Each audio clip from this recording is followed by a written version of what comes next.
Yo por eso digo, la gente dice que el productor es un administrador de rodaje. No, el productor es mucho más que eso. O sea, tú como productor tienes que ser abogado, administrador, psicólogo, como te dije, médico. Lo único que realmente baja el presupuesto de una película es reducir tiempo de rodaje.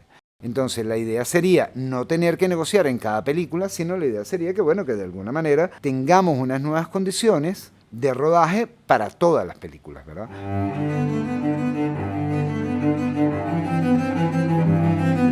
Voces del cine venezolano, una mirada crítica y reflexiva hacia el pasado de nuestro cine y un legado para las generaciones futuras en las voces de sus propios autores y protagonistas.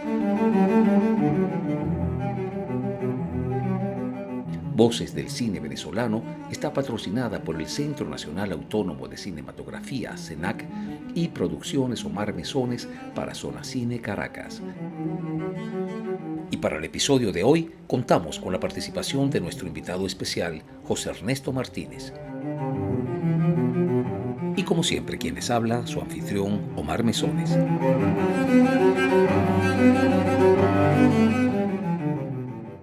Bienvenidas todas y todos a este nuevo episodio de Voces del Cine Venezolano, con el cual seguimos avanzando en nuestra sexta temporada.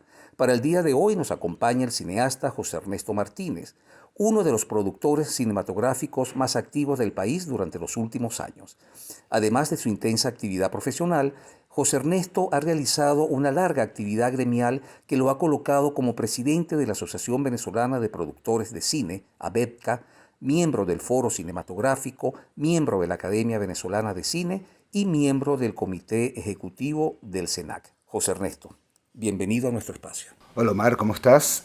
Muchísimas gracias por esta invitación, gracias por permitirnos a nosotros los cineastas poder contar y poder decir quiénes somos y la audiencia o la gente conozca un poco más de esta locura de lo que implica hacer cine en Venezuela. Bueno, de eso vamos a hablar en los próximos minutos. Gracias también por haber aceptado la invitación, José Ernesto.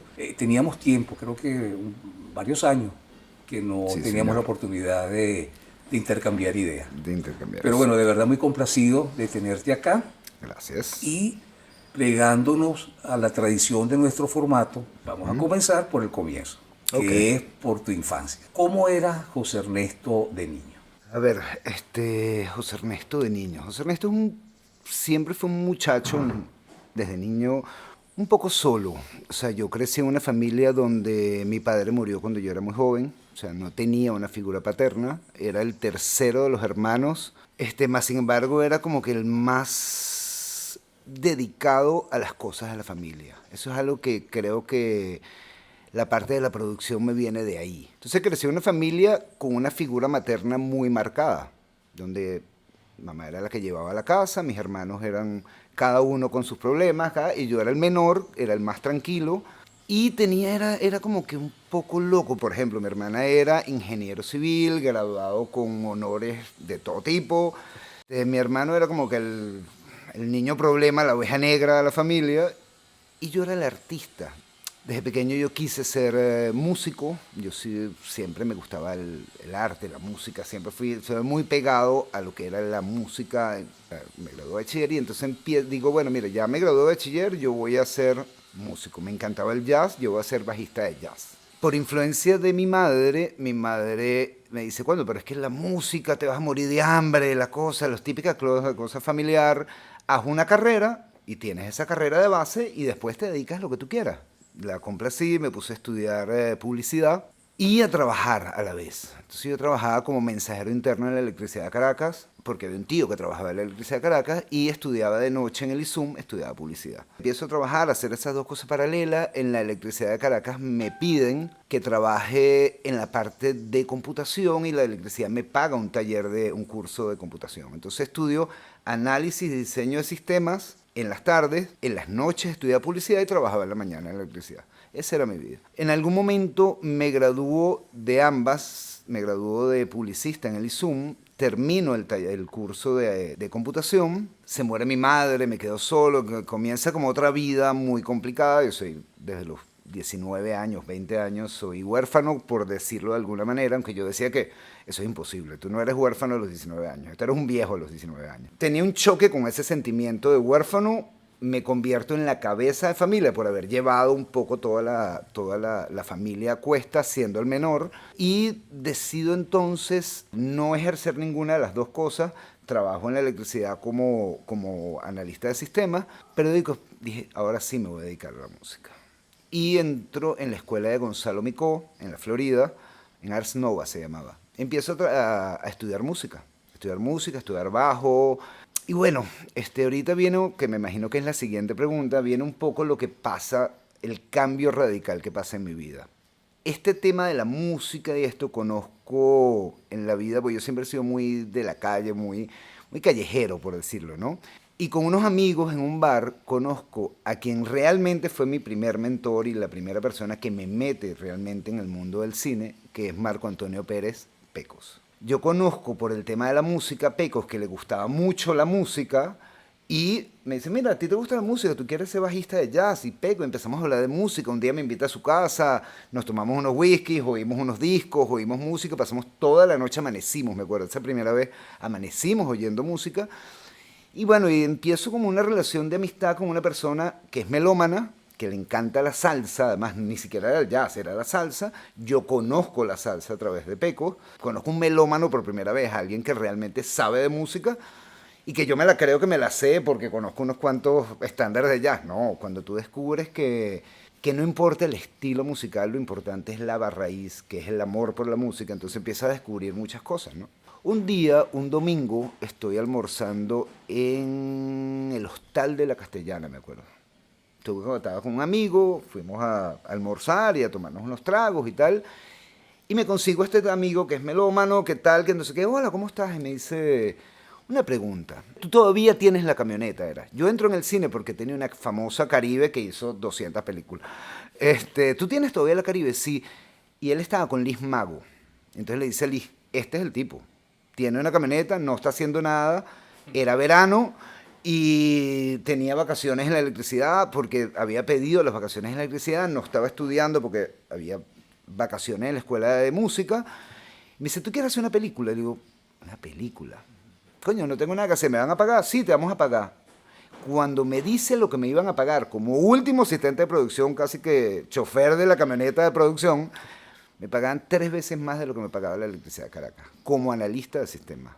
Me dice, mañana lunes estás en esta dirección y arrancas a hacer una película. ¿What? Yo decía, esa noche tomé la decisión, dije, bueno, ¿sabes lo que es? Yo renuncio a la electricidad, me pongo a esto y voy a hacer una película. Yo no sabía qué era eso, no entendía nada, no sabía qué iba a hacer. Y me pasó una cosa muy loca. Yo llego a la oficina a las 8 de la mañana en Cochano Films. Llego a la oficina que era de Manuel de Pedro, o sea, la productora de Manuel de Pedro que le había alquilado la oficina a esta producción. Llego allá y me abre la puerta un tipo muy particular, muy serio. Me dice, hola, buenas, ¿en qué lo puedo ayudar? Entonces yo le decía, bueno, mira, a mí Marco Antonio Pérez, Pecos y Liz Mago me dijeron para que viniera para trabajar en una película. Ellos no han llegado, pero ¿para trabajar en qué? Y yo, bueno, como asistente de producción. ¿Y tú qué sabes de esto, chico? Y yo decía, tipo intimidante completamente, un tipo que además me sentía hasta invadido, un tipo que me atacaba, me hacía preguntas locas. Era el famoso Antonio Gerandi, que era el productor ejecutivo de esa película. Y empieza Antonio, entonces me llama, en ese momento llama por teléfono a Pecos y le dice, mira, que aquí hay un tipo que dice que viene a trabajar en la película, pero hoy llamado a estar de noche, ¿y qué hago? ¿Le pago el día o le descuento el día? Y yo veía aquella locura y yo decía, no, bueno, apúrate a ver qué vas a hacer con él, porque si no, ya le digo que se vaya y que... No, mira, él dice que lo esperes. Que, pues, ¿cómo no? ¿Tú tienes licencia? ¿Sabes manejar? Le digo, sí. Acompáñame a alquilar un carro. Usted me dice, señor. Tenía 20 años. 20, 21 años. Sí, señor, usted me dice. Y ahí arranca una historia que, bueno, que como te digo, tiene más de 30 años, ha sido una locura. Y yo creo que esa carencia que te estaba contando al principio de no tener padre, de tener una familia en teoría normal, pero a veces medio disfuncional, hizo que yo tuviera como yo sentía que tenía esa carencia de familia. Y descubro que la gente que hace esta locura con un tipo, como un jefe, que era en teoría un tipo como Antonio Grandi, era en la cabeza de esto, y descubro que eso se convierte en mi familia. Creo que el 90% de la gente que conocí en esa película, que es Un sueño en el abismo de Oscar Lucien, se convierte en mi familia completamente. Muchos de ellos todavía, los que quedan vivos, porque muchos no están ya, se convirtieron en mi familia, en mis hermanos, que hasta el día de hoy nos llamamos desde cualquier parte del mundo, por un tema de diáspora, por el tema de una cantidad de cosas, siguen siendo mi familia. ¿Qué pasó después? Dejé la música, abandoné lo de la música y me dediqué a hacer películas. Arranco esa película, terminamos Un sueño en el abismo, sigo trabajando con Pecos, porque Pecos sigue haciendo producciones, trabajo con Manuel de Pedro en Cochano, en otras producciones, y bueno, empiezan a llegar de alguna manera trabajos en películas. Fue muy raro porque yo arranco de ahí, de hacer una película venezolana, a empezar a hacer películas francesas, coproducciones con Francia. Yo hice con Tango Bravo La fiebre sube el pavo, que claro, de trabajar en un equipo de 30, 40 personas, que ya me parecía mucho, La fiebre sube el pavo tenía casi 180 personas, equipo técnico, actores franceses, era otra cosa. Entonces mi segunda película fue una cosa muy grande, una superproducción que se filmó aquí en Venezuela. Creo que es algo que me ha caracterizado siempre, ¿no? Que yo arranqué en el cine, en la producción, desde como te digo, desde último asistente de producción. Eso, creo que eso es lo que ha formado lo que soy yo en este momento. Todas las experiencias pasadas son los que han hecho, todas esas vivencias que he tenido desde que empecé como asistente de producción hasta ahorita, es lo que ha formado mi carácter como productor. Yo creo que eso, yo siempre oía que los productores, además me pasó en vivencias muchas veces después, sobre todo fuera del país, donde el productor es una persona muy alejada de lo que es el equipo técnico, de lo que es la vida, porque el productor maneja el dinero, negocia gente, manejas la vida, después entiendes que manejas la vida de la gente de alguna manera como productor, y yo era el mejor amigo de todos los técnicos. Siempre porque yo vengo de ahí, ¿no? Yo vengo de eso, de ser asistente de producción, de que cuando te ibas a tomar unos tragos después del rodaje te ibas con los técnicos. No te ibas con los actores ni con el director, porque estabas al mismo nivel, y no con los técnicos, con los jefes de área, con los asistentes técnicos. Entonces, cuando descubres que la gente que hace cine es una gente muy particular, muy distinta a otras personas, muy distinta a otras profesiones o a otros oficios, descubres que es una gente maravillosa, que no importa de dónde venga la clase social, no importa de dónde, cuando llegas a un set eres una familia y se convierten en tus amigos de alguna manera. Se convierten en más, o sea, hay gente más o menos que afines contigo y te relaciones más o menos con gente, pero al final sigue siendo una familia que se crea por un determinado tiempo. Para mí es muy importante la parte humana del cine. 2 años después ya yo tenía 3 o 4 películas, y 2 años después me doy cuenta que esto es lo que a mí me gusta, que es lo que empiezas a vivir cosas, ¿no? Que no vive la gente normalmente.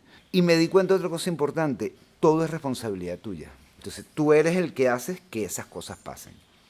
Que era un poco lo que hacía yo en mi vida familiar desde pequeño. Yo era el que hacía que las cosas pasaran. Entonces vas descubriendo que la vida es eso y de que la producción es eso, es hacer que las cosas pasen. Ahí arranca, pues digo, esta fue como la 3.ª o 4.ª película, que ya vas descubriendo qué es lo que es la producción desde el concepto, no en la práctica. En la práctica, cuando eres asistente de producción, tienes que limpiar baños, barrer pisos, hacer café y hacer té. En la práctica eres el que diseña que todo tiene que pasar y cómo va a pasar. Yo siempre he dicho que el productor es un psicólogo, es un médico, es un amigo, es todo, porque cuando tú manejas un set como productor, inclusive desde el productor de campo, no estoy hablando del productor ejecutivo, desde producción de campo, tú manejas la vida de la gente. Yo siempre he dicho, yo no soy ni bueno ni mal productor. Lo que pasa es que he vivido una cantidad de cosas que me permiten entender cómo funciona la producción. Y entender que lo que no diseñes y lo que no hagas como productor nunca va a pasar. Y eso se lo digo yo a la gente en los talleres, en las cosas. Pero es que la producción, no. Tú te acuestas a dormir y hay cosas pendientes para mañana, puedes estar seguro que hay un tipo que todos odiamos que se llama Murphy, y hay una ley de Murphy que va a pasar todas las cosas que tú no diseñes y que tú no arregles. Eso es lo que es la base de la producción. En el cine venezolano hay una formación como escalonada, es decir, la gente de cámara entra como asistente de cámara, foquista, camarógrafo. ¿Cómo fue ese recorrido tuyo dentro de la producción? Fíjate, yo arranqué, como te dije, como último, porque en la época que yo arranco, los escalafones eran mucho más marcados, ¿no? Cuando yo arranco en la producción, tú eras un tercero asistente de producción, después pasabas a segundo, a primero, después pasas a productor de campo. En el medio hay una especie de coordinación de producción, pero yo nunca fui coordinador de producción, yo siempre estuve en el set. Mi escuela siempre fue en el set. Empecé como tercer asistente de producción, ya en la segunda, tercera película era segundo asistente de producción. Y yo creo que sí, hay gente que la gente que me conoce dice que es verdad, yo di un salto, yo nunca fui primer asistente de producción. Yo salto de segundo asistente de producción a productor de campo en una coproducción internacional. Cometí todos los errores, me pasaron todas las cosas del mundo, fue una locura. Logré terminar la producción, pero bueno, creo que el productor de campo en mi época, por ejemplo, era la máxima autoridad de la producción en el set. El productor de campo te podía decidir, señor, tenemos que cortar porque la orden de producción es no hay horas extras. Y durante esa etapa, hasta la producción de campo, me pasó algo también que a mí, yo siempre lo digo y me gusta resaltarlo. Yo aprendí mucho de los técnicos. Sobre todo la parte sindical. Yo trabajaba desde las primeras películas con gente como Funes, como Nieves, como Raúl López, y eso eran las personas que yo como productor de campo, inclusive en esa película, tenía que manejar. Entonces yo tenía que saber las partes sindicales, de que tienes que arrancas después de la cuarta, entre la cuarta y la quinta hora, dar un corte de comida, de qué pasaba si había un horario corrido, tenías una hora menos, cómo manejaba las horas extras, cómo manejaba esto. Toda esa parte de la formación como productor la aprendí de los mismos técnicos. Pasé un par de películas, 3, 4 películas como productor de campo. De ahí me dan la primera oportunidad, porque había alguien que tiene que darte la oportunidad para tú subir en cada una de las etapas de la producción. Hice unas cuantas películas como jefe de producción. De ahí me fui, yo estudié cine, hice un taller de realización que se hace en San Antonio de los Baños en Cuba. Pero ya en el taller de realización yo tenía 7 películas encima. Entonces era como que, bueno, sí, vamos a ver las otras áreas. Y ahí me empiezo a relacionar con la parte técnica del cine. La clase de producción era, bueno, sí, un productor tiene que hacer un presupuesto, hacer un desglose, era como muy teórico la parte de producción. En San Antonio de los Baños, la parte práctica eran casi que te das un día de teoría y todo el resto era práctica. Entonces el manejo de una cámara de 35, el cargar un chasis, en hacer esto, el sonido, en la parte de sonido, pero un taller integral. Entonces en la parte de sonido, cómo manejar un Nagra, cómo manejar esto, cómo manejar un micrófono, cómo... Entonces empiezas a conocer la parte técnica y yo creo que a partir de ahí me empiezo a separar un poco de lo que es la producción clásica. Y empiezo a tener un estilo de producción muy enfocado también a la parte técnica. Yo digo, bueno, ok, si yo quiero hacer una película, yo tengo que saber cuál es la mejor cámara para la película, cuáles son las luces que voy a utilizar. ¿Con qué película asumes ya la producción de campo, José Ernesto? Yo arranco la producción de campo en una serie francesa que se llama El Piloto de Río Verde. Yo hago El Piloto de Río Verde porque mi mentor, que era Pecos, era Marco Antonio Pérez, Pecos es muy amigo de Lidia y me recomienda para trabajar en esta película. Entonces yo llego a Kino Films, a la productora de Lidia, empiezo a ser productor de campo de la película, empiezo a trabajar. Lidia me da la oportunidad de eso. De ahí doy el salto, par de años después, a Aire Libre de Luis Armando Roche. Aire Libre me da la oportunidad como por primera vez como jefe de producción. Ya ahí doy el paso a jefe de producción. Era muy loco porque Aire Libre era una coproducción también francesa, canadiense, venezolana, pero un jefe de producción para una película francesa no podía tener 25 años. Era muy raro. Los jefes de producción en Francia tienen 50, 60 años y yo con 25 años ya era jefe de producción de una película de ese tamaño. Y sin embargo, funcionó, me fue bien, tuvo su complejidad. Una película se filmaba en el Amazonas, la logística era súper compleja, pero lo logramos manejar. Entre Lidia y yo manejamos la producción, ya veníamos con la experiencia del piloto. Entonces yo creo que fue evolucionando. En cargos nuevos empiezas como jefe de producción a manejar algo que no manejas como productor de campo, que es enfrentarte a un presupuesto. Yo no hice el presupuesto, pero lo tengo que gastar. Ya no es necesitamos tal cosa y la traes, sino necesitamos tal cosa, de dónde sale, de qué partida y cómo lo manejas. Yo por eso digo, la gente dice que el productor es un administrador de rodaje. No, el productor es mucho más que eso. O sea, tú como productor tienes que ser abogado, administrador, psicólogo, como te dije, médico. Claro, yo creo que el productor, el director de producción de una película, es al director de la película, al equipo de dirección, lo que es el ingeniero al arquitecto. Es lo que hace posible La película. algo que existe en un diseño, que está diseñado en un guión, que está diseñado en un plan de rodaje. Como tú lo acabas de decir hace poco, el productor es el que hace que las cosas ocurran. De acuerdo. Pero además, desde el punto de vista ya como jefe de producción, es el que te toca de repente no hacerlo directamente, pero estar pendiente de que pasen. ¿Ok? Yo me acuerdo que, ese es un cuento, disculpa que vuelva atrás, pero que se refleja siempre. Lo primero que me dice Antonio Garandi cuando llegué a esa oficina en Cochano Film, que no sabe ni de dónde estaba parado, es, tú sabes que para ser productor hay que ser ateo. Yo soy católico. No, tú tienes que ser ateo para poder ser productor, si no, no puedes ser productor. Y no lo entendí y no lo entiendes hasta que te das cuenta el por qué lo estaba diciendo. Tú no puedes creer en nadie. Tú no puedes creer que yo mañana llego ahí, necesito un carro para mañana. Ok, mañana el carro está ahí a las 8 de la mañana. Tú no puedes creer que el tipo va a llegar ahí a las 8 de la mañana. Porque el tipo es un ser humano y puede pasar mil cosas. Tú tienes que garantizar de que el carro esté ahí a las 8 de la mañana. Por decirte un ejemplo.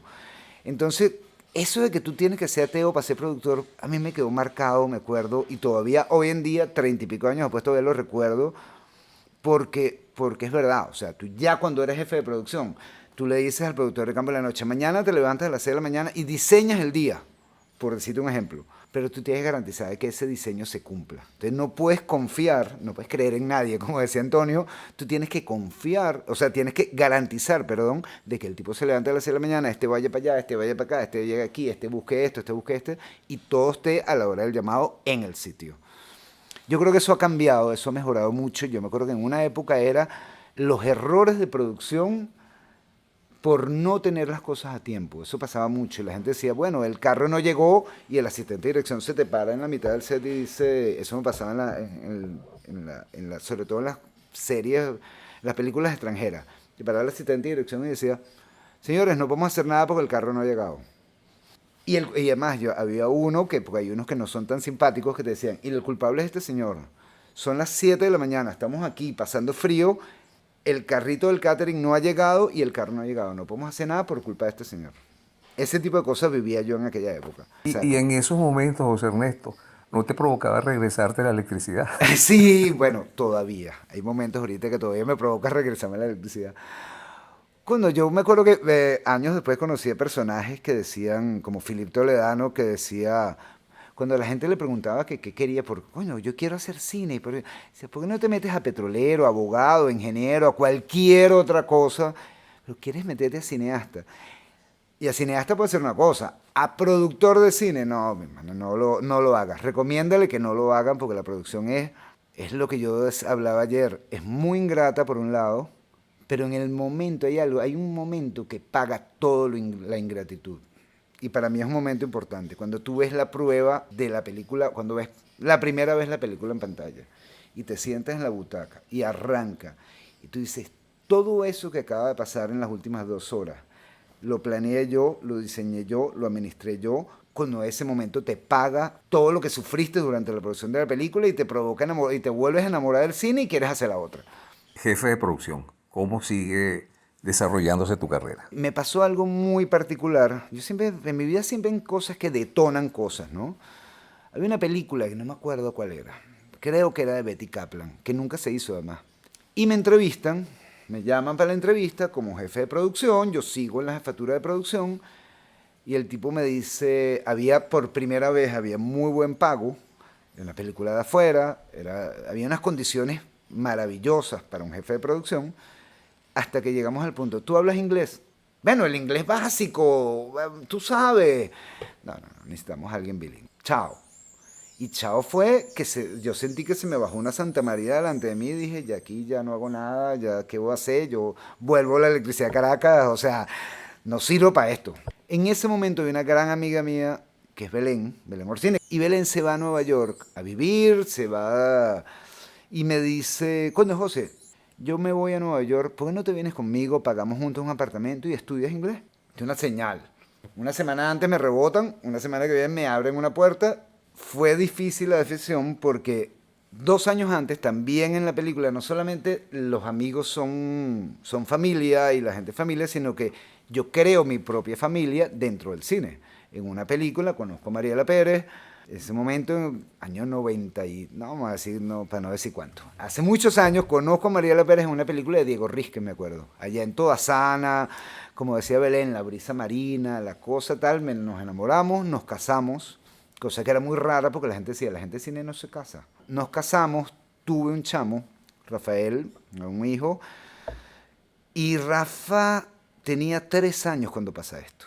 Entonces era como que irme a Nueva York a estudiar inglés, que era importante para mi carrera profesional, pero tenía un chamo de 3 años. Lo hablo, por supuesto, con Mariela. Mariela lo entiende o no lo entiende, o no sé si lo entiende, pero dice, bueno, si esa es tu decisión, dale. Y me voy a vivir a Nueva York. ¿Qué pasa? Estando allá en Nueva York, empiezo a hacer cortos, porque conozco gente, empiezo a conocer gente, empiezo a relacionarme con el medio del cine, hago una cosa loca que es armo una productora en Nueva York, compro equipos, tenía algún dinero de la familia, compro equipos, compro cosas y monto una productora en Nueva York. Eso en Nueva York me dio la oportunidad de conocer gente. Se estaba graduando una gran amiga ahorita que es Efterpi Charalambidi. Efterpi se está graduando en Columbia y tiene que hacer el corto de graduación, pero lo quería hacer en Venezuela. Entonces yo la pongo en contacto con Carlos Marchán, que era mi socio aquí en Venezuela, y bueno, y dale, y entonces Efterpi viene y produce su corto aquí, el chancecito, y a través de Efterpi conozco otra gente que hago una producción ejecutiva de otros cortos, y me doy cuenta, empiezo a hacer mis primeros pasos como productor ejecutivo. Doy el salto de jefe de producción a diseñar una producción desde la cabeza, incluyendo el manejo del dinero. Porque si bien la primera, que fue el chancecito, fue la película Efterpi, el corto Efterpi, lo estaba pagando ella, alguien tenía que diseñar cómo, de dónde iba a salir la plata y cómo iba a administrar esa plata. Ya es el otro paso, ya no es ejecutar un presupuesto, ya es hacer un presupuesto. Ya es pensar todas las cosas que pueden o no pueden pasar para ponerlo en números. Allá en Nueva York yo desarrollé una cosa que se me metió en la cabeza y todavía lo pongo en práctica. Una película son 3 guiones. Es el guión literario, el guión técnico, que es cómo técnicamente voy a hacer ese guión literario, y el presupuesto. ¿Con qué dinero voy a hacer ese guión técnico para poder hacer el guión literario? Para mí esas 3 cosas van unidas, ¿verdad? Esa triangulación pasa allá y entonces ahí es cuando empiezo a dar el paso a lo que uno llama en este momento, en este país, o se llama el productor ejecutivo. Aquí en Venezuela esa figura es rara. Es rara, ¿por qué? Porque nosotros estábamos muy, y a lo mejor algunos productores me van a matar, otros van a decir que sí, que no. En Venezuela siempre hemos tenido un instituto de cine. Venezuela es el único país en Latinoamérica, fue el primero que tenía ley de cine. ¿Qué pasa? Los productores ejecutivos, ¿qué es lo que hacíamos? Históricamente nos llamaba el director cuando ya tenía el dinero, o a veces entrabas para hacer el guión, para pedirle el dinero, porque siempre el Estado venezolano, y eso hay que reconocerlo, históricamente ha apoyado el cine en Venezuela. Antes era el Ministerio de no sé qué, después se creó la Foncine, era parte del Ministerio de Fomento, y siempre han habido como ayudas al cine de una u otra manera, históricamente en Venezuela. Tanto es así que terminamos creando el SENAC a través de una ley, y después se crea un fondo independiente para financiar el cine. La figura del productor ejecutivo históricamente era buscar el dinero de ese fondo. Y se perdió un poco esa figura en Venezuela de que el productor ejecutivo sale a buscar el dinero. Diseñas cómo sacar dinero del fondo. Y está bien, eso no está mal. Pero pasó lo que no sé, la peor pesadilla que puede pasar. Esa burbuja ¡pum!, se revienta. ¿Cuántos productores están preparados para salir al mercado internacional, a picar fondos, a buscar coproducciones, a buscar...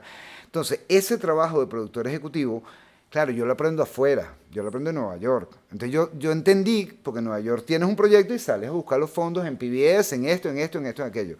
Cuando vuelvo a Venezuela, porque me llama Alfredo Anzola, me acuerdo que ya lo había conocido, había trabajado con él, me llama Alfredo a hacer 1888, por supuesto, cuando ya tiene el dinero. O sea, vuelvo con el mismo esquema de los productores ejecutivos en Venezuela. Tienes el dinero, vamos a hacer la película. Hago 1888 también, una película en el Amazonas, ya yo tenía experiencia. Ya allí como productor ejecutivo. Ya es la primera película como productor ejecutivo. Me devuelvo a Nueva York, tumban las torres, empieza la debacle en Nueva York económica. Yo tenía ya montado una oficina en Chelsea. Entonces, que era muy cerca del sitio donde se tumbaron las torres. Yo tenía un socio, yo monté la productora ya con Sergio Curiel y con Antoine Vivas, me acuerdo, un fotógrafo. Entonces yo decía, es perfecto, un fotógrafo, un editor. Yo compro los equipos porque tenía los... Entonces compro una cámara y compro una sala de postproducción. Y monto todos los juguetes. Entonces, otra cosa que también fue importante en aquel momento, en mi paso de productor ejecutivo, que era algo que yo no había pensado hasta ese momento, pero empieza, es que me gusta tanto la técnica, me compro una cámara digital, me compro una sala de postproducción, ya no es comprar negativo, ya todos son ceros y unos, bits y de todo es digital. Cambian las necesidades de producción, que además tienes que aprender, porque como productor, para hacer un presupuesto, tienes que saber cómo es ese nuevo formato que no entiende. Yo me acuerdo que la primera vez que me pidieron un forma de onda decía, ¿what? ¿Qué es eso? ¿Qué es un forma de onda? Entonces yo empiezo a conocer un lenguaje nuevo, que es el cine digital, eso en los años 2000, alrededor de los 2000, 2000 y pico, ya empieza como que otra cosa, pero además lo tengo que conocer y yo siento la necesidad de conocerlo porque yo soy el productor ejecutivo y yo tengo que hacer el presupuesto. Ya a mí no se me puede olvidar una forma, dentro de los alquileres, dentro de los equipos, alquilar un forma de onda. Entonces la vida empieza a cambiar y empiezas a adaptarte a eso y me sigue gustando la técnica. Entonces ahora me meto en un tema de la era digital, por decirlo de alguna manera. ¿Qué impacto ha tenido como productor el cambio del cine analógico al cine digital? Por eso nombré Nueva York, porque fue un cambio importante. Mi última película en Venezuela, antes de ir a Nueva York, fue en 35 milímetros, que fue Juegos bajo la luna de Mauricio Wallerstein. Entre paréntesis, fue un maestro de la producción siendo el director de la película. O sea, Mauricio era un productor nato. O sea, yo discutíamos el qué iba a pasar al día siguiente, cómo él iba a resolver las horas para no llegar a horas extras, para el llamado del día siguiente. O sea, un productor nato. Aprendí mucho a Mauricio en una película. Vuelvo a Nueva York, lo que vuelvo a Nueva York es a vender los equipos que me quedan, a vender las cosas, a cerrar la empresa y me devuelvo a Venezuela. Me devuelvo a Venezuela y ¿ahora qué hago? Yo vuelvo a mi casa, está mi esposa, mi hijo, y Mariela está haciendo una película que yo empiezo a oír, porque vivíamos en la misma casa, que tenían problemas. Pero bueno, ¿qué es El rumor de las piedras? Un sábado comienza el rodaje y yo sigo oyendo los cuentos, pero, ¿sabes? Yo he hecho el loco. Llega, hacía un café, me tomaba un café, prendí un cigarro y yo estoy oyendo los cuentos de Mariela hablando por teléfono, peleando con Alejandro, peleando con este, peleando. Un viernes de la primera semana de rodaje que me dicen, Mariela me dice, oye, José, ¿tú no harías esta película? Yo, estás loca. Bueno, hacer una película con una semana arrancada, que estás loca. Llega el sábado, ella se va a filmar y el sábado me llama la productora delegada del SENAC, que es Alexandra Medialdea, de esa película, y me dice, José, una pregunta, ¿tú estás haciendo algo ahorita? No. ¿Tú no ayudarías a Alejandro a hacer la película? Y digo, no, si Alejandro tiene un productor, tiene una cantidad de gente, o sea, yo no, o sea, no vale, no. Corte a domingo en la mañana, Mariela llega, estaban filmando de noche y tal, no sé qué y tal. Se levanta Mariela y me dice, José, quiero hablar contigo. Pero no quiero hablar yo contigo. Alexandra Medialdea y yo queremos hablar contigo. Ayer se fue el productor. Primera semana, una semana arrancada de rodaje. ¿Cómo enfrento yo algo de este tamaño? No por el tamaño de la película, no por lo complejo, sino que una película con una primera semana de rodaje ya tiene un ritmo que yo no manejo. Ese mismo domingo cuadramos una reunión, déjame hablar con Alejandro, voy a hablar con Alejandro, con Belame, nos sentamos, estuvimos una hora hablando, me eché el cuento, tal, no sé qué. Llego a mi casa, llamo a Carlos Marchán, que es mi socio en la producción, le digo, Carlos, está pasando esto, ¿te metes conmigo en esta locura? Carlos lo piensa, me dijo, ¿sabes qué? Vamos a meternos. Carlos y yo siempre hemos hecho muy buena pareja, porque yo me encargo más de los números y él se encarga más de manejo al set y siempre manejábamos muy bien esa parte, ¿no? Y nos metemos en esa locura de agarrar una película, tener una semana, y la película nunca se paró un día. Ya a finales de la segunda semana, o sea, de esa semana que agarramos, ya teníamos el control de la película y terminamos la película. Claro, yo no había hecho el presupuesto, ni siquiera sabía cómo manejar, cómo diseñaron el presupuesto. Simplemente yo llegué en la segunda semana de rodaje. Pero sí te das cuenta que las cosas cambian. Había cambiado algo. ¿Qué había cambiado? Que un día me llaman, me dicen del set, me dicen, José, tú dijiste que no habían horas extras porque habían 2 o 3 horas y tal. Hay una escena y vamos por la toma 25. Para mí eso no existía. Como acabamos de hablar, el cine es muy medido por el costo sobre todo el cine analógico, por el costo de la película, por el costo de revelado, por el costo de mil cosas. Aquí no importaba la toma 25. En teoría. ¿Por qué? Porque no era película que estás quemando. ¿Qué pasa? Que ese día hubo 7 horas extras. Y ahí es donde entiendes que había horario corrido, 7 horas extras. O sea, todas las cosas que podían pasar en un día de producción pasaron ese día. Mi discusión con el director y con Alejandro el día siguiente, porque ya ahí no hay nada que hacer. Laura Goldberg era el script de la película, Mariela Pérez era la asistente de dirección y las dos me llamaban cada 5 minutos diciendo, llama al director que se volvió loco. Vamos por la toma 15. Y llegaron ese día 20 y pico tomas. Claro, ¿qué pasa? El día siguiente, cuando lo analizas, porque además, dentro de la cosa sindical, cuando tú no cortas entre la cuarta y la quinta hora, se convierte en lo que se llama un horario corrido, y ya no son 10 horas que negociaste de trabajo, sino son 9, porque tienes una hora menos. La hora extra arranca antes. Entonces, arranca la hora extra antes y además te pasas 4 horas porque hiciste 27 tomas. O sea, ¿qué pasa? Supuestamente Alejandro cuando oiga esto me va a llamar y me va a decir, eso no fue así, pero bueno, pero sí fue así. Hay gente que yo estoy seguro que me lo puede, Mariela Pérez y Laura Goldberg pueden decir que fue así. Alejandro que espere su turno en Voces. Que espere su turno y se defenderá, pero eso pasó. Entonces, el día de filmación se te descuadra económicamente completamente. Entonces tú dices, ¿por qué se me fue la película de presupuesto? Bueno, empiezas a sumar cuántos días pasan de esto y ahí te das cuenta que no hay. Si tienes un cálculo de horas extras, si tienes un cálculo de comida, tienes unos imprevistos en teoría que, bueno, que puedes para cubrir esas cosas, pero cuando eso empieza a ser recurrente, olvídate, la película se te va de presupuesto. Entonces, por eso decías, el productor dice que no hay horas extras hoy y empieza lo que es una cosa que es muy desagradable y muy incómodo, la presión de la producción cuando llegas a la hora 9 porque te queda una hora para filmar. Entonces empiezas a presionar al director. ¿Qué pasa? Si cortabas, tenías que volver al día siguiente. Incluía otros costos. Pero además te ibas estirando cada día dentro de un plan de rodaje. Entonces ya tenías un día adicional, al día siguiente te volviste a ir y cortaste para no hacer horas extras, tenías otro día adicional.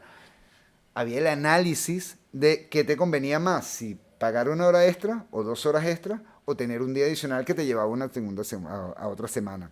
Es verdad, en beneficio de la película el director no va a dejar de hacer tomas hasta que no tenga la toma, hasta que él esté conforme con la toma. Y eso lo entiendo perfectamente porque va en detrimento de la misma película. Pero por otro lado, ese enredo que puede tener el director, mental, físico o lo que sea, porque a lo mejor no es ni siquiera culpa de él, hace que te encarezca la película. Y se te va el presupuesto. José Ernesto, ¿tú no crees que es el momento para que los técnicos y los productores se sienten a negociar y a replantearse cuáles son las normas que deberían regir en este momento la producción cinematográfica? Una producción cinematográfica que se apoya en una realidad que ha cambiado tanto en términos económicos, es decir, ya no disponemos de los mismos recursos que contábamos antes, y también una realidad que ha cambiado en términos técnicos. Estamos hablando de que los protocolos que se rigen en el set de filmación no son los mismos cuando estábamos hablando de película analógica que nos obligaba o nos limitaba a trabajar en unas proporciones de 3:1, cuando el digital permite, bueno, que en un plano se lleve 15, 20, 25 tomas, lo cual no solamente genera un problema de dónde guardar esa información, sino que se lleva lo que más cuesta en el cine, que es el tiempo. Como buen oficio, ¿verdad? Normalmente el cine se rige por unas normas que están preestablecidas desde hace muchos años, ¿verdad?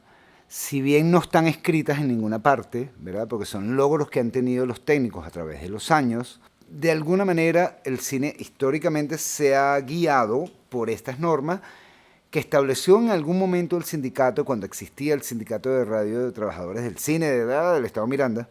Siempre hemos tenido que cumplir con esas normas, ¿verdad?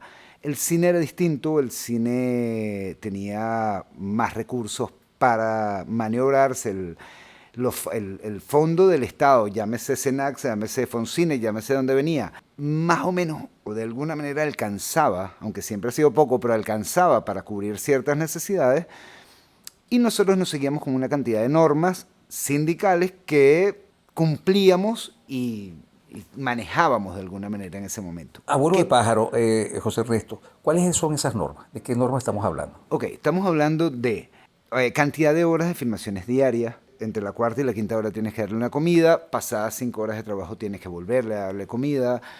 ¿Qué pasa si no le das comida entre la cuarta y la quinta hora? Pues entras a algo que se llama horario corrido, eso genera que comas en menos tiempo, pero que las horas extras se empiecen a cobrar desde antes. Hay una cantidad de normas de ese tipo, de normas de convivencia en un rodaje, que evidentemente favorecen al técnico, ¿verdad?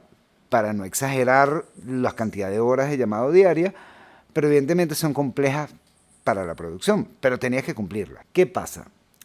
El país cambia, la producción cambia y entramos en una crisis en la cual en este momento es bastante complejo cumplir con todas esas normas. Han habido intentos de reformar y de negociar esas normas y negociar los salarios y negociar una cantidad de cosas, de condiciones de trabajo que han sido infructuosas hasta ahora. ¿Qué pasa? En una época estaba Procine, que ponía unas tarifas y unas condiciones, tanto para comerciales como para cine, como para películas extranjeras. En este momento eso no existe. ¿Qué es lo que intentó? En algún momento el SENAC intentó intermediar y tratar de ser como mediador entre los técnicos y los productores, cosa que nos llevó 3 días de largas jornadas de trabajo que no llegaron a nada. Y después se ha intentado, a nivel individual, se han comunicado conmigo técnicos, a decir, vamos a buscar retomar esas normas o vamos a negociar. O sea, ellos arrancan porque hay un tabulador. ¿Cuánto voy a cobrar yo o cuánto me vas a pagar tú como productor y cuánto voy a cobrar por una semana de trabajo en cine? No hemos tenido varias reuniones, no se han llegado a ningún arreglo. Yo en este momento, en estas condiciones de país donde el SENAC no tiene ni siquiera la capacidad de dar dinero para una película, ¿verdad? Yo creo que es el momento de sentarnos a negociar. Han habido algunas conversaciones con Julio César Castro, que es el presidente de Avicine, que de alguna manera está representando la parte de los técnicos, y yo como representante, como presidente de un gremio de productores, que es el que me toca sentarme a negociar las cosas, la materia del cine. Entonces ya hay unas primeras reuniones, hay unas primeras conversaciones, mejor dicho, en la cual la intención es sentarnos a ver cómo pueden ser esas nuevas condiciones y cómo puede ser el tarifario que vamos a manejar de ahora en adelante. Porque en este momento cada película tiene que negociar a su propia manera. Hay películas que ya no pueden pagar horas extras, hay películas que no pueden cumplir la rigidez de que si no te doy la comida entre la cuarta y la quinta hora, pues entonces vamos a ir a horario corrido y las horas extras. Y hay una cantidad de detalles sindicales que ya no podemos cumplir porque, ¿qué pasa? Tú filmas 10 horas y cuando empiezas a alterar el curso de esas 10 horas, cada vez tiene el director y la película tiene menos tiempo efectivo de rodaje. Lo único que realmente baja el presupuesto de una película es reducir tiempo de rodaje. Tú arrancas diciendo, no, mi película va a tener 4 semanas. No es real, el plan de rodaje la aprietas en 4 semanas, pero la realidad es que no cabe en 4 semanas. Y además le sumas la cantidad de horas de rodaje diaria, además le sumas todo este tipo de condiciones, pues realmente el cine va a llegar a un momento que se va a hacer inviable. Entonces la idea sería no tener que negociar en cada película, sino la idea sería que, que de alguna manera tengamos unas nuevas condiciones de rodaje para todas las películas, ¿verdad? Hay cinematografía, José Ernesto, que el plan de rodaje para sus películas es de 4 semanas, que tienen jornadas de trabajo de 12 horas. ¿Crees que unas condiciones como estas aplicarían actualmente para el cine venezolano? Yo creo que hay un poco de todo, ¿no? No es solamente exigirle o pedirle a los técnicos o sentarse a negociar con los técnicos las condiciones. Yo creo que la película, el equipo de dirección también tiene que formar parte de esto. ¿Por qué? Porque si bien yo como productor le exijo, y eso lo he hablado 1000 veces con miles de asistentes de dirección, cuando yo le exijo al asistente de dirección que baje la cantidad de semanas, lo que está es apretando el plan de rodaje. Al tú apretar, al tú comprimir el plan de rodaje, lo que estás haciendo es aumentando la cantidad de trabajo en un día de rodaje. En este momento las condiciones sindicales de trabajo diario son 10 horas. Suponte tú que tú logres negociar con ellos que lo aumentemos a 12 Eso ayudaría a hacer planes de rodaje mucho más efectivos, porque con apretarlo simplemente no estamos logrando. Y desde el punto de vista de la dirección tenemos que entender, o tendríamos que plantearnos que sea real. Acaba de pasar, mi última película lo metimos en 4 semanas y la realidad es que fueron 5, porque no había manera de meter esta película en 4 semanas. Si ya teníamos condiciones con los técnicos que había negociado yo independientemente para esta película, de no habían horas extras, no había horario corrido, y a pesar de eso no logramos meterla. Entonces, por eso te digo, es un trabajo que tenemos que hacer entre todos. No es solamente la negociación con los técnicos, sino el equipo, y los equipos de dirección tienen que entender que ellos son parte indispensable de lo que tenemos, de lo que estamos logrando. Eso que hablábamos hace rato de la toma 20, toma 25, no puede pasar en un rodaje en este momento con estas condiciones que estamos viviendo en este momento. ¿Cómo evalúas la situación del cine actualmente en Venezuela? Fíjate, nosotros históricamente hemos tenido un cine que ha tenido calidad. Hemos hecho películas que han ganado Goya, hemos películas que han ganado festivales, el León de Oro de Venecia, hemos tenido películas, o sea, financiadas parcialmente por el SENAC y que han tenido éxito a nivel internacional, ¿verdad? Mariana y Maritea tienen una muy buena filmografía que ha funcionado afuera. Hay unos cuantos directores que han logrado, con los recursos, en muchos casos, con los recursos solamente del SENAC, salir adelante. ¿Qué ha pasado? Yo creo que la misma crisis del país, la misma crisis económica por la que ha atravesado el país en los últimos años, la pandemia, que no podemos dejarla al lado, bajó mucho lo que es la recaudación de Fonprocine y la manera, el músculo económico que tiene el SENAC para financiar películas, ¿verdad? De resto, el SENAC, lo que hicimos dentro del SENAC, para no hablar como alejado del SENAC, es que hemos dado, en las pocas convocatorias que hemos logrado hacer en los últimos 2 años, lo que hemos hecho es intentar sembrar. Hemos dado dinero para desarrollos de guión, desarrollos de proyecto, hemos dado terminación, que nunca lo hemos dejado de dar. Hemos tratado, con el poco dinero que tenemos, de apoyar a la industria. Pero en este momento no hay manera de financiar un 100% una película.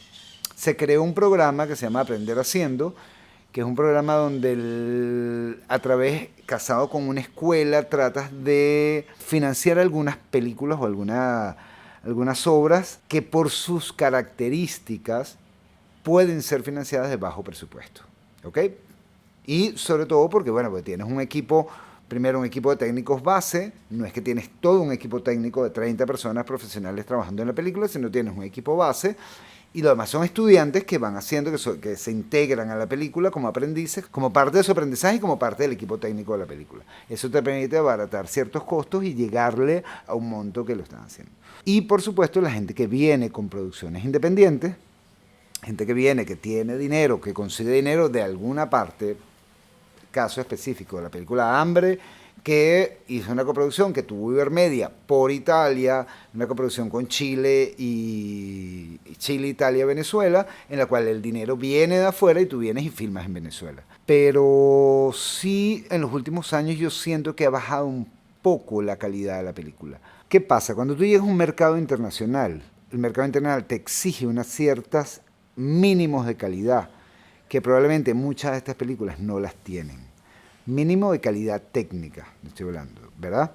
Por ejemplo, cuando tú vas a filmar con una cámara y tú consigues que porque tienes poco presupuesto, filmas con una cámara que no da las condiciones, que no está en los libros de los estándares internacionales de película, la película no entra a nivel internacional. Ojo, hay películas que cumplen con todo eso y tampoco llegan, por la calidad de la película, pero estoy hablando inclusive de la parte técnica.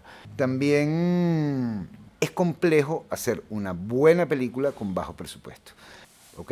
Yo creo que la película tiene que tener nivel en todo sentido. Tienes que tener un nivel técnico, tienes que tener un nivel artístico, tienes que tener un nivel de guión y por supuesto un nivel de presupuesto. En esas 4 cosas hay una pata que falla. Muchas veces el presupuesto, muchas veces el guión, muchas veces el nivel técnico.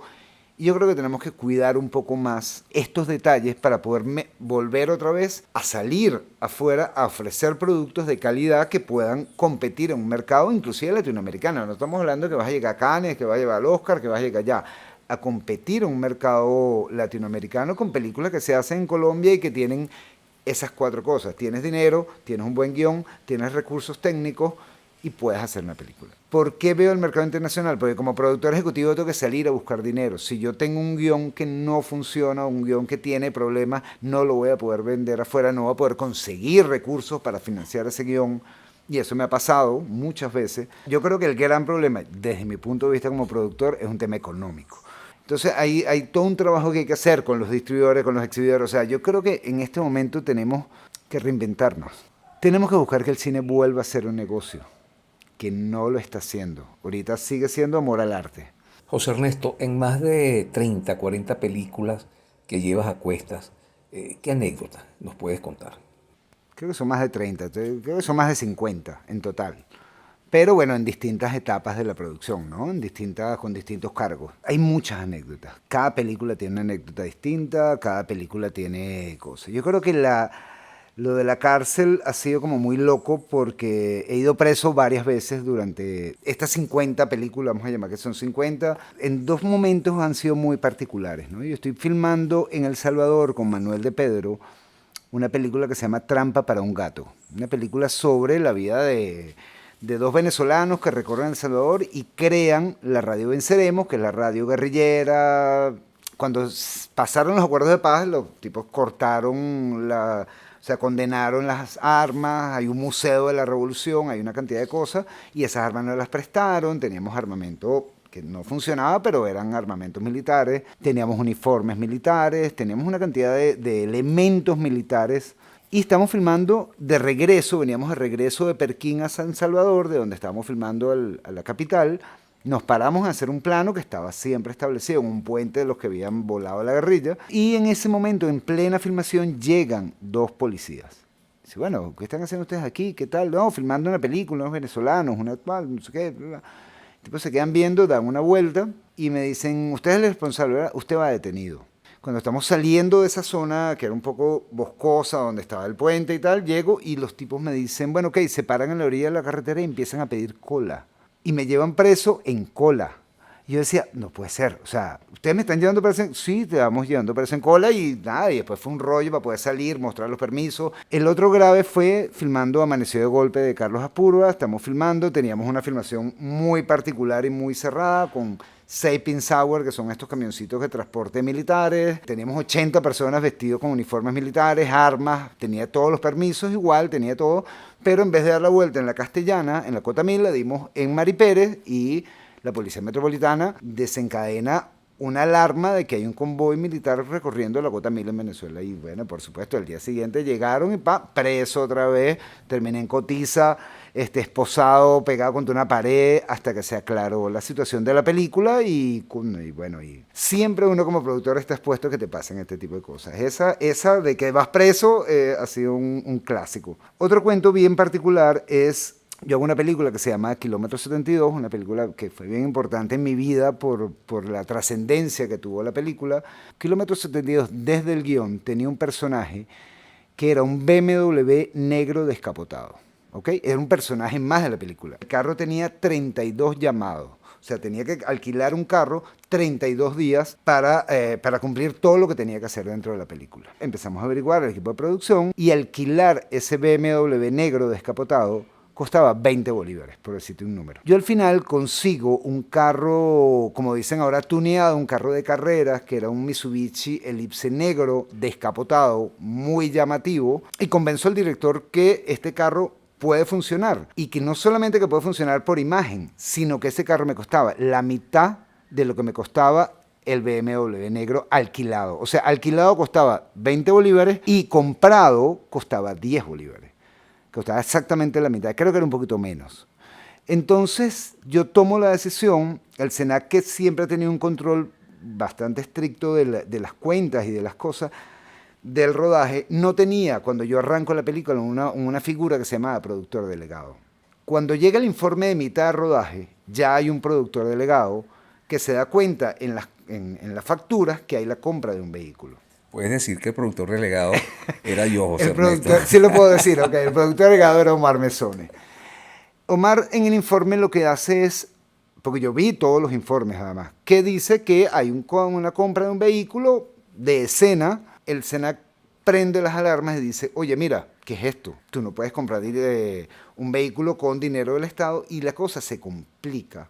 El presidente del SENAC manda parar el segundo pago, el pago de mitad de rodaje. Tengo que parar el rodaje, tengo que hacer una cantidad de cosas, hacer miles de estrategias para poder mantener la película. Me llaman al comité ejecutivo, explico en el comité ejecutivo lo que pasa. Empiezan a salir 20 cuentos de 20 carros que había comprado las producciones. El SENAC de alguna manera me penaliza y dice, ok, devuelves el carro y pagas el dinero. Si no, estás en mora con la película. Lo primero que yo hago es dono el carro, porque el SENAC, ¿cómo me va a recibir el carro? ¿Bajo qué figura?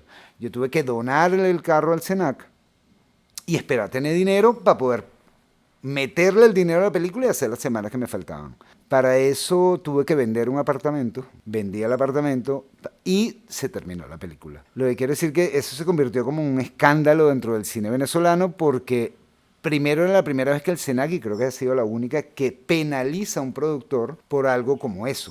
O sea, por cualquier penalidad. O sea, el SENAC normalmente es un ente que te da el dinero, verifica que tú cumplas con las medidas que el SENAC te pone para hacer la película y la cierras y ya. Yo sentía que hasta mi reputación como productor estaba en juego, porque yo me acuerdo que pasé el siguiente año encerrado en mi casa, no asistía a ningún evento. O sea, yo decía, no, pana, yo no puedo salir en público porque yo soy el tipo del carro, el tipo del cuento del carro. Sin embargo, de alguna manera yo necesitaba terminar la película y limpiar mi nombre, que yo en teoría estaba manchado por un hecho de que yo había comprado un carro. Lo hice, la película se terminó, se estrenó. Con ese cuento del carro, mucha gente tuvo que ver con eso. La gente me llamaba y me decía, oye, pero que el SENAC ha debido o no ha debido hacerlo. Hubo como una disyuntiva dentro del cine de qué ha debido hacer el SENAC ante este hecho, que era la compra de un carro. Nada, como siempre he dicho, me tocó a mí y yo creo que salí adelante de la manera como pude, responder económicamente y de entregar el carro al SENAC. No solamente eres productor, sino que también cediste a la tentación de dirigir tus propias películas. Cuando estuve en Nueva York hice una serie, le vendí una serie de HBO llamada Solo Leyendas, que eran leyendas latinoamericanas que vivían en Nueva York y leyendas latinoamericanas del mundo. Desde hace un par de años estoy trabajando con un proyecto que es el jazz en Venezuela. ¿Cómo evoluciona el jazz en Venezuela? ¿Cómo llega el jazz a Venezuela?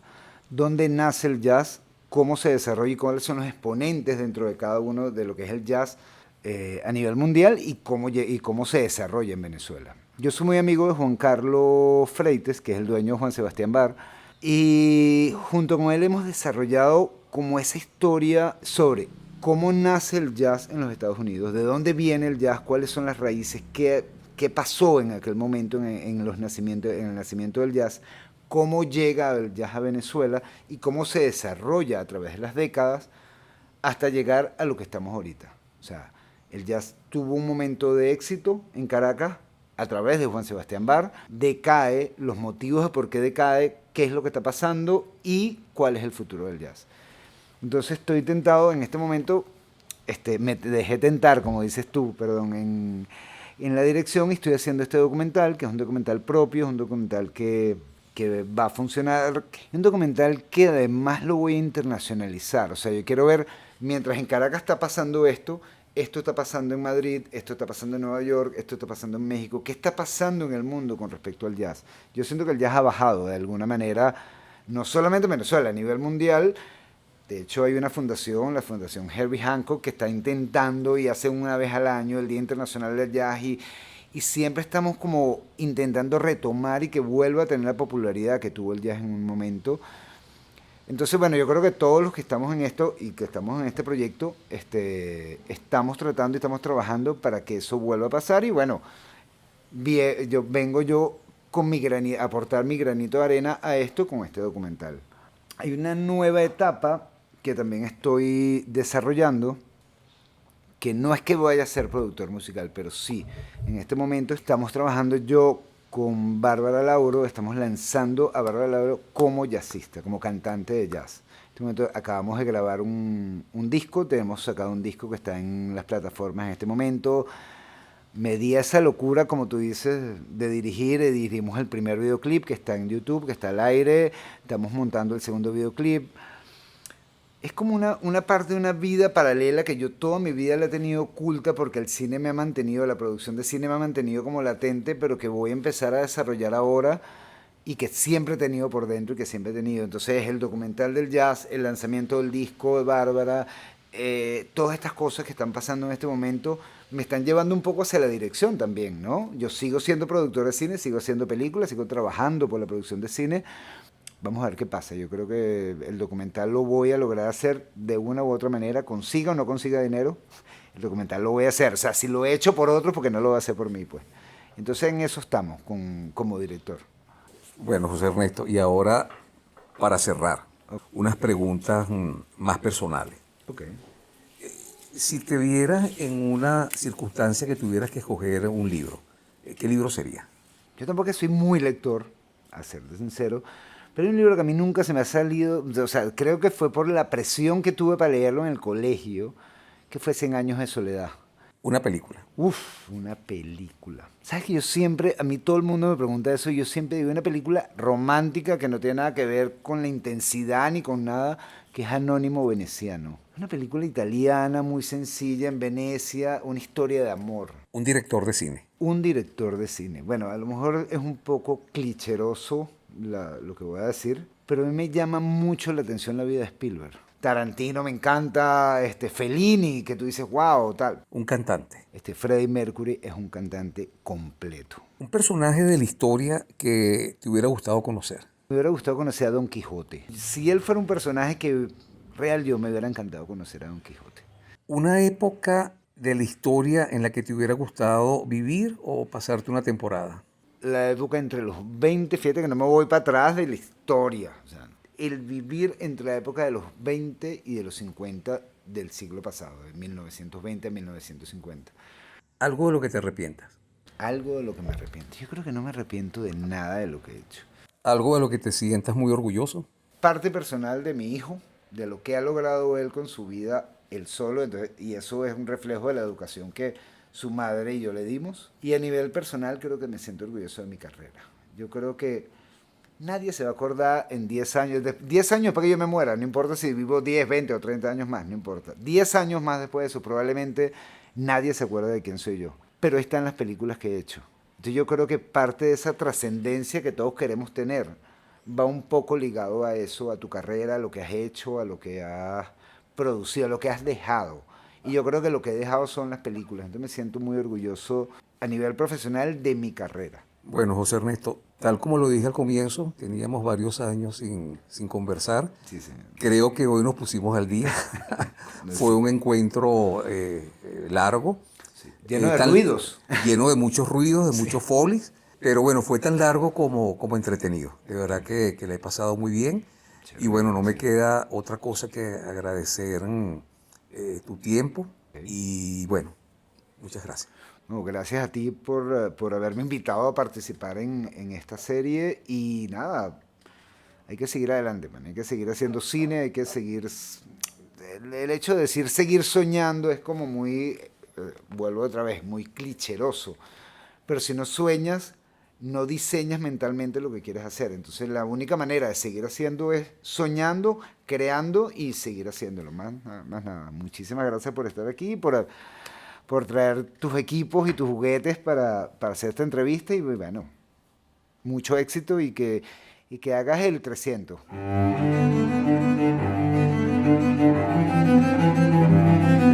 Voces del cine venezolano. Una mirada crítica y reflexiva hacia el pasado de nuestro cine y un legado para las generaciones futuras en las voces de sus propios autores y protagonistas.